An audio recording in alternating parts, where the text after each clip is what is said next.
O Vasco está no mercado, abrindo espaço na folha para buscar soluções. Serginho foi para o Criciúma, Zé Gabriel foi para o Curitiba, Praxedes para o Atlético Paranaense. Galdames está indo embora, vai jogar no São Lourenço, que inclusive hoje enfrenta o Atlético Mineiro. Negociação já sacramentada.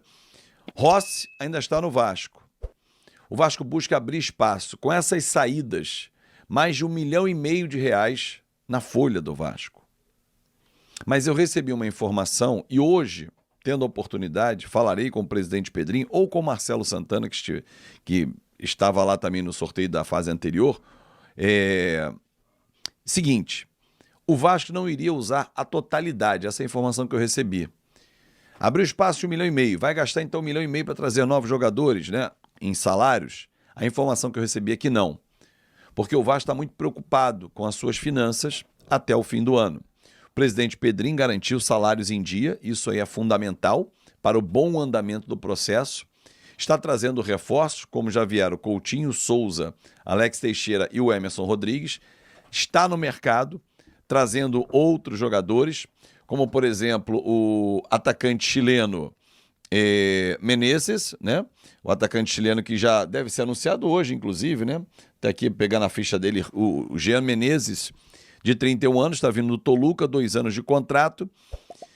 Mas, além desses jogadores, o Vasco está em busca ainda de um substituto para o Verratti, um zagueiro, a negociação com o Maurício Lemos não encerrou, mas está difícil, e um volante. Porque com algumas saídas, Zé Gabriel e Galdames, Hugo Moura, Cocão e mais quem esforça? Pouco, muito pouco, para a função. Ah, mas tem o Souza está se readaptando ao futebol brasileiro, tem um risco de lesão, ele tem um histórico de problema no joelho, tanto que fez uma cirurgia, então o Vasco entende que buscar um volante faz parte de um planejamento, assim como o substituto do Verratti e um zagueiro titular. Isso aí não abre mão. Aliás, o Vasco tem levado muitos gols nos últimos minutos, mas tem levado gols durante as partidas e por falhas individuais. Será que nessa semana o técnico Rafael Paiva não encontra uma solução para tirar o Léo Pelé do time, deixá-lo na reserva? Ele hoje não faz por onde ser o titular do time. Tecnicamente está deixando a desejar. Vamos ver qual é a solução que o Rafael Paiva vai encontrar. Lembrando que o Vasco só volta a jogar na próxima segunda-feira com o Atlético Paranaense jogando dentro de casa. O Atlético vem de derrota para o Juventude lá na Liga Arena, Arena da Baixada. É isso, torcedor. Muito obrigado pelo seu carinho. Chegou aqui até o final. Escreve o adversário que você quer pegar na fase quarta de final. 3 da tarde é o sorteio. Logo na sequência a gente abre a live e bate papo com você ali por volta de 3h30 mais ou menos, até umas 5, 5h30, até secar o arroz, né? Até acabarem as entrevistas com o presidente Pedrinho, com os diretores do Vasco, quem estiver lá para falar de vasta gama com você, torcedor vascaíno. Pedrosa, como é que tá a movimentação do Vasco no mercado da bola? Tem drone do Vasco, ô Pedrosa? Tá lenta, São né? 3 drones, né? Tá lenta a movimentação do Vasco Tá no lenta? mercado. Tá São lenta. 3 nomes que tu vai falar aí? Ah, mas nem todos vão chegar. Ah, tá bom. Esse que é o ponto. Tá lenta porque, assim, eu acho que o Marcelo Santana e o Pedrinho estão fazendo um trabalho muito legal de alívio de folha salarial de jogadores que ganhavam alto salário e não desempenhavam dentro de campo.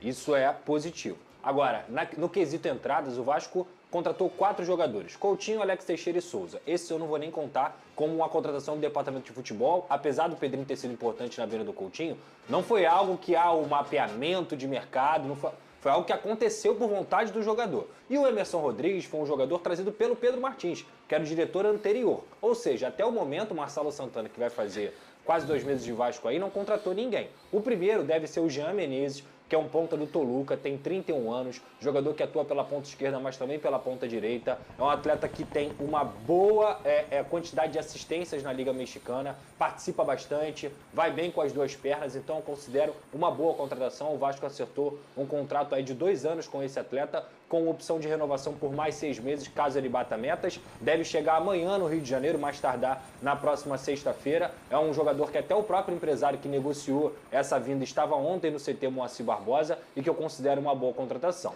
O Vasco estava precisando e está precisando urgentemente também de um zagueiro. E o jogador que estava mais próximo do Vasco era o Lemos. O Vasco acertou tudo com o seu empresário, tudo com o Atlético Mineiro, ofereceu o mesmo salário que ele ganhava lá no Galo, e o jogador Lemos alega que o Galo deve coisas a ele e ele não sairia do Galo sem que o Galo pudesse cumprir o que devia a ele. O Galo nega essa situação, o fato é que ele esteve próximo de ir ao São Paulo, babou. O fato é que ele esteve próximo de ir ao Vasco da Gama e também está muito próximo de babar. A chance hoje é muito pequena. Que loucura, né? Um jogador que já estava praticamente acertado e hoje a informação que eu obtive é que ele prefere ficar lá ganhando o que ele está ganhando, sem espaço, do que jogar no Vasco da Gama e do que ir para outro clube, porque ele também recusou o São Paulo, por exemplo, que é um time que está aí na Libertadores e disputa a parte de cima da tabela. E o terceiro nome é o Galdames, né? O Vasco já liberou o Galdames, o Vasco já aceitou a rescisão de contrato com o Galdames, que eu já falei aqui é um jogador que ganha cerca de R$500 mil, é um salário altíssimo, para ele poder negociar com o São Lourenço. Mas justamente por conta desse salário, a situação está emperrando e aí o São Lourenço está praticamente desistindo da ida do Galdames. Para o Vasco é muito ruim, porque seria um alívio salarial muito grande. Não é uma situação definida, mas o fato é que hoje, uma situação que já estava próxima, que se arrasta aí há mais de 2 semanas, hoje está travada nessa situação, porque, repito, o Galdames ganha um alto salário e o São Lourenço não é um time argentino que tenha muito dinheiro. E o Maurício, não tem o Maurício? Maurício Lemos. Lemos, era o do Atlético Mineiro. Exato. São esses os nomes? São esses os nomes e assim, cara, novamente eu vou falar aqui. O Vasco quer também trazer um ponta-direita para poder ter uma recomposição melhor quando o Adson não jogar, porque é um garoto que se desgasta muito. E a posição de zagueiro, pelo que eu soube também, o mapeamento de mercado está sendo feito a temporada inteira, o mês inteiro. Estão buscando já entrar em negociação, mas a janela fecha no dia 2 de setembro. Fácil, né? O Botafogo também é um outro clube que está aí na janela buscando um zagueiro, né? E realmente, como os laterais. Está tão difícil arrumar bons laterais no mercado hoje, né? Tá aí os drones de Lucas Pedrosa para o Vasco da Gama. E hoje Então é isso aí, minha rapaziada. Ficamos por aqui com mais um vídeo aí do nosso Vascão da Gama, né? O Vascão tá demorando, né, a poder apresentar aí novos nomes. O Maurício Lemos, né, poxa, já estava praticamente acertado com o Vasco e infelizmente o jogador decidiu, né, ficar recebendo no Atlético Mineiro o salário que ele está recebendo por lá sem jogar.